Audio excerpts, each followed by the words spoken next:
8 years ago, my sister got pregnant. The father wasn't involved and my sister didn't want the baby. But she also couldn't bring herself to terminate or adopt out to strangers. She approached me and my now ex-husband and asked if we would be willing to adopt her child. We weren't sure as we were concerned this would lead to issues down the line, but my sister insisted that it wouldn't, so we ultimately agreed. Before Lucy was a year old, my husband left us both because my sister lied about Lucy's father. When Lucy was 4, I got together with my wife, and we married last year. My sister has said that seeing me and my wife with Lucy, who is now 7, confirms to her that she made the right decision. When I first adopted Lucy, my husband and I told my sister that we wanted multiple children, which she said she was fine with at the time, but now my wife and I are looking into our options and my sister objects. My sister has been staying with us since July because her boyfriend kicked her out.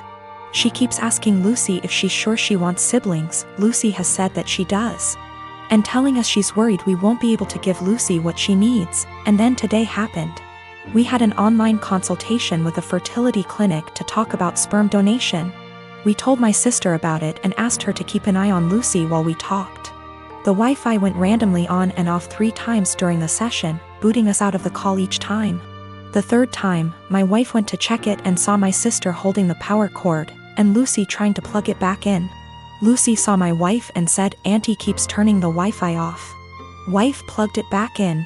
But we could no longer get into the session, and we got an email from the doctor saying that if the Wi-Fi is going to be this bad, then maybe we should try a more local clinic, as we can't do online consultations. When we confronted my sister, she admitted that she wants Lucy to be an only child so she has 100% of our undivided attention, and then said in a sarcastic tone, "Forgive me for only wanting what's best for my daughter." To which we responded that Lucy isn't her daughter. Things escalated until I said that my sister should go stay with our parents, and my wife drove her to their place. Since leaving, a few hours ago, she's apologized and begged to come back, and my parents have also asked me to take her back. But I've refused. They've all called me an arsehole for kicking my own sister out after one argument, because now she's unable to get to work. No car and too far to walk, and she's back in her childhood room while at our place she had a studio to herself behind the house. Now both of my kids, 16-year-old son and 9-year-old daughter, and my ex are extremely mad at me because I won't give up my appointed time with them. My son won't even talk to me and my daughter is crying all the time. Me and my ex divorced shortly after my daughter was born. I blame him for it and he blames me. I won't go into detail here. We ended up with a 50/50 custody agreement, switching every other week. While this was 8 years ago, we're still not on good terms. We rarely ever talk to each other outside of the kids, and I'm perfectly fine with that. One thing we have agreed on since the beginning though is that we don't plan things on days that aren't ours. And unless it's extremely important, we don't switch days or weeks. In the 8 years since we've been divorced, I have never asked him to have the kids on a day that isn't mine, and I've never given him one of my days even if he begged. Well, last week my ex contacted me and told me the good news. His parents are hosting a week-long family reunion in the summer at Disneyland and he wants to take the kids. Well, the problem is that it's on one of my weeks. He asked me to let the kids stay with him that week or to switch a week with me, and I shot him down. It's my week with them and I get to spend it with them.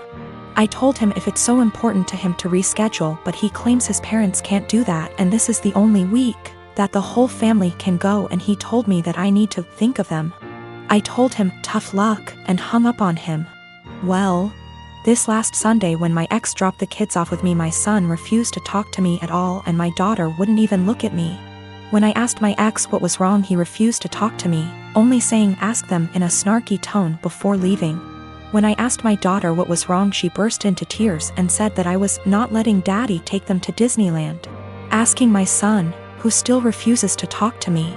It turns out that my ex told them I was not letting them go to Disneyland with him. He's trying to paint me as the bad guy. I sat both of them down last night to talk to them and explain it's my week with them, but they refuse to listen to me. My daughter just cried and my son told me I'm only doing this to get back at my ex. I think it's unfair for him to do this when his parents scheduled it during my time with them. I demanded an apology from my ex and him to set things straight, but he refuses, and his last text to me being, Can't tell them the truth cause they already know it. I'm so pissed right now. I've been with my wife for 2 years. She has a 21-year-old son.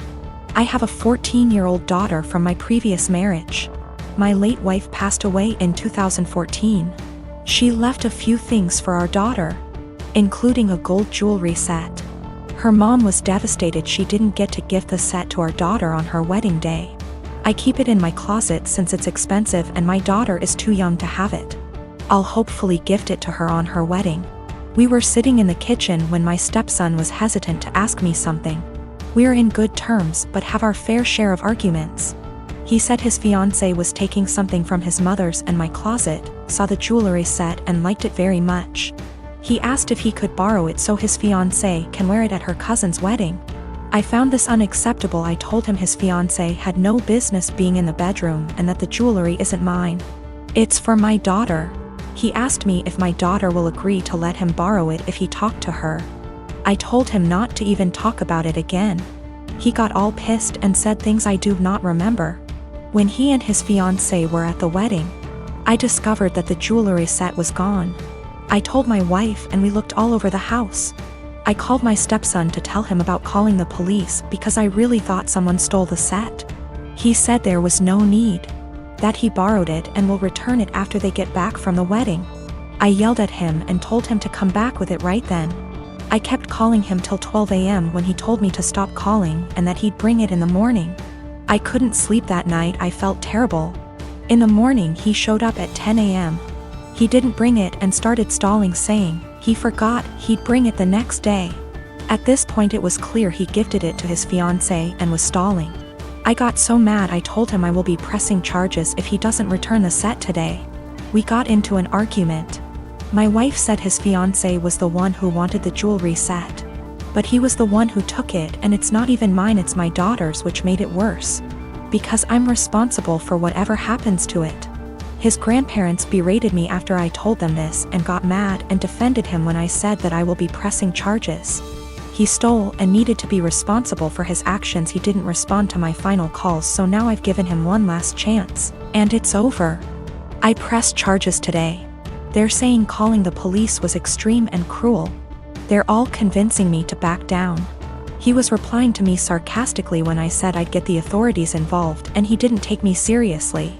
His mom said she tried to talk to him, but I had enough of him stalling, hoping I'll just let it go, so he can make his fiancée happy. I feel like an irresponsible idiot. I can't even look at my daughter without feeling frustrated and infuriated. I'm hurt, but what's worse is that this is my daughter's property that I couldn't take care of. My wife allows them into the room, although I told her not to several times. They're not kids and there should be some boundaries. I, 29F, dated a guy Joe, 30M, for 3 months before he left me to go back to his ex Kim, 30F. Right after we broke up I found out I was pregnant and now I'm at 24 weeks. I let him know and he was ecstatic. Turns out his girlfriend had fertility issues and would likely never be able to get pregnant naturally, and he has always wanted to be a father.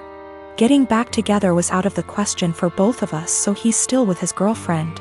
Joe was only allowed at the initial appointment because of COVID-19 and we found out I was having twins.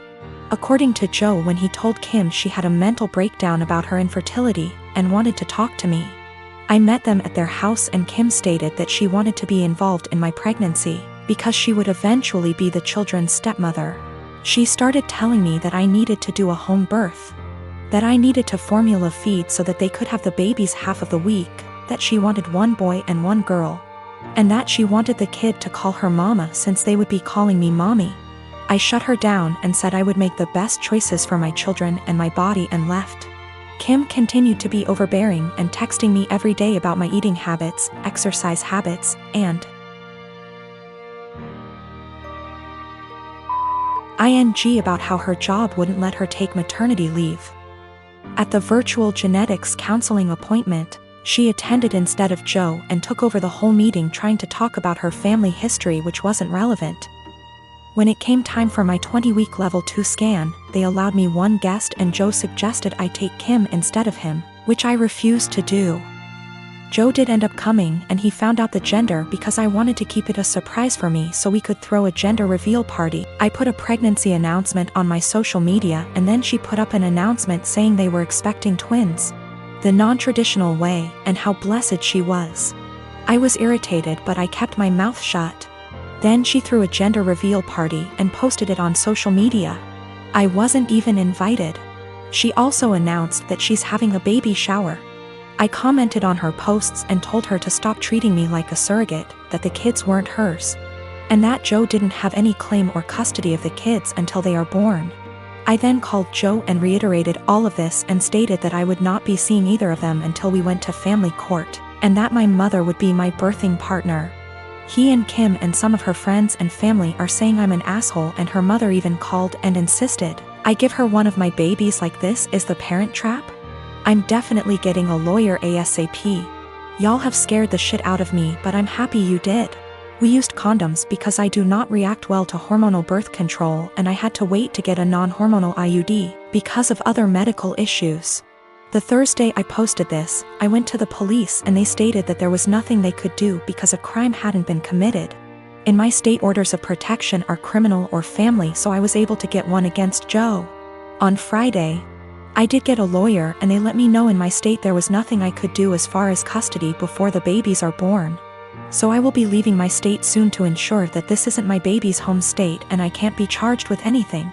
Kim came to my job, damaged my car, and broke a bunch of office windows. I work with kids, so she was arrested for not just the criminal damage and trespassing but also child endangerment, so hopefully that works in my favor. Also, if Joe did it on purpose, I don't think Kim knew, because she was screaming at me about how I stole her life and everything I had was supposed to be hers. I have orders of protection against both Kim and Joe. I left the state anyway, and Joe and Kim started harassing me again because there's no legal jurisdiction when you leave the state. But I have enough evidence that I was able to press charges in my current state as well, and will be pursuing a restraining order here.